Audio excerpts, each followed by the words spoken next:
Today, we're looking into a quietly significant development in the world of digital security and privacy, one that touches on how tech companies, law enforcement, and everyday users interact when it comes to encrypted data. Encryption is often touted as the last line of defense protecting our personal information from prying eyes. But what happens when the keys to that encryption aren't solely in the hands of the device owner?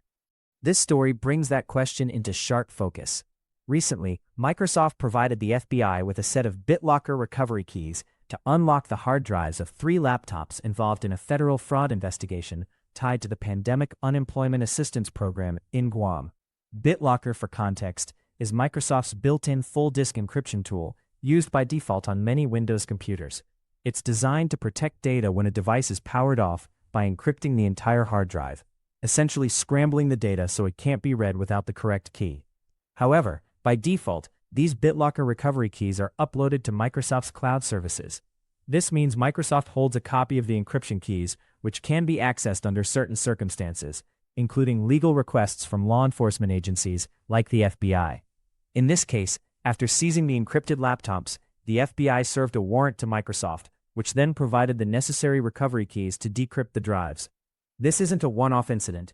Microsoft has reportedly received and complied with about 20 such requests per year, on average. While this cooperation aids law enforcement in pursuing legitimate investigations, it raises important questions about privacy and security. If these keys are stored in the cloud, they become a potential target for hackers. Experts like cryptography professor Matthew Green have pointed out that breaches of Microsoft's cloud infrastructure, which have happened before, could expose these keys to malicious actors. Although physical access to the device's hard drive would still be necessary to exploit such a breach, the risk remains non-trivial.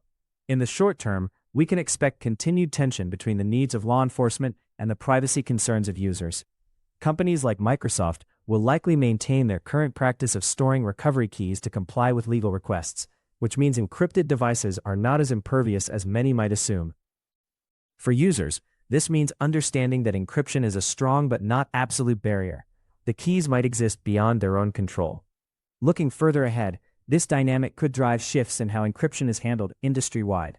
Other companies may adopt different approaches, such as zero-knowledge encryption models, where even the provider cannot access keys. Alternatively, pressure from privacy advocates and security experts might push Microsoft and others to offer stronger user-controlled encryption options that don't involve cloud-stored recovery keys. Beyond technical changes, this story underscores a broader reflection on trust in the digital age. We entrust our data to devices, to software, and to cloud services, often without fully grasping where the control points lie. When a company can hand over encryption keys to law enforcement, it challenges the perception of encryption as a purely personal safeguard. It also highlights the balancing act between enabling criminal investigations and protecting user privacy. For everyday users, the takeaway is to stay informed about the tools they use and their default settings. While BitLocker provides robust encryption, default behaviors like automatic key backups to the cloud have implications. Users with heightened security needs might explore additional encryption tools or settings that keep keys out of cloud storage. Ultimately, this case is a reminder that technology, law, and privacy are deeply intertwined, and each new example shapes how we think about security in our connected world. As these discussions evolve, our collective understanding of what it means to have secure, private digital spaces will continue to mature.